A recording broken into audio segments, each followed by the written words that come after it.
My name is Antone Dabbs, and I just want to say thank you for coming to my channel. I'm going to tell you a story today about my 1971 Volkswagen van.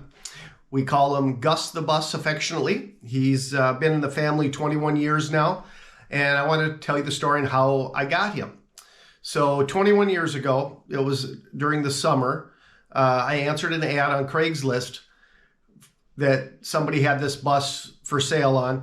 We didn't have Facebook Marketplace back then. We had Craigslist. So I answered the ad, and it ended up being that the vehicle was being sold in Mankato, Minnesota. And I lived in Minneapolis, Minnesota at the time. So probably about an hour or a little bit longer drive down to look at it. So I went down to look at it. It was a Saturday. And when I pulled up and it was this great big mansion. It was a really nice house. And I thought, wow, these people, they've got a lot of money. I'm probably going to get a really good deal on this. They don't need the money.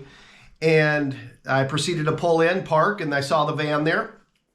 It had like a white top. It was two-tone, and then the bottom was tan.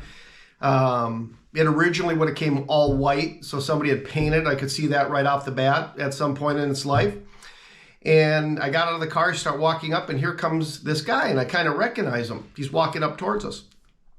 It ended up being Glenn Taylor of the Minnesota Timberwolves. He was the owner of the Timberwolves at the time. And of course, he is in the news a lot, so I recognized him immediately. And my first thought was, oh my God, it's Glenn Taylor. He does not need the money for this thing. I'm going to get out of here. They're asking $3,500, which at the time was a lot of money. Nowadays, it'd be more like 10 grand, probably 12 grand for the condition it was in at the time. And I thought, man, I'm gonna get this thing dirt cheap.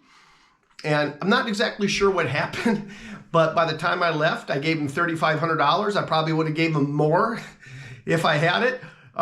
He was a very good negotiator. Let's just say that. There's a reason he was top level in business and probably still is. He really knew what he was doing, and I wasn't very good in business at that point. I had a lot to learn, and he got me. So I ended up buying it, though, and got it home. And I can't remember who came with me. Somebody must have came with me. I rented a trailer. That's what it was. It's 21 years ago. I got to think back on this stuff. I rented a trailer and brought it home. That's what it was. And been in our family ever since. It's on its second restoration. We just got it restored for the second time. The first time we had it restored at a Mako auto body. And if you know anything about Mako, not the highest quality of restorations that they do, but we had it restored recently by Al's Killer Shop, specializes in Volkswagens out of Benson, Minnesota. So if you need any Volkswagen work, air-cooled Volkswagen work, and you live in the area, he's a great guy to check out. But Gus the Bus has been in the family a long time. We love him. He's not going anywhere. He'll be with us forever at this point. And yeah, that's the story of Gus. We've been all over the country in him. We've camped in him. We've lived in him, kind of. You know, we always had a house to go back to, but we've lived in him for months on end while we were out on the road doing our thing. And yeah, I'll try to do one of these videos every now and then. The next one will probably be on my 1967 Volkswagen camper van that I bought in Chicago. So stay tuned for that video. Everybody have a great day. We'll talk to you later.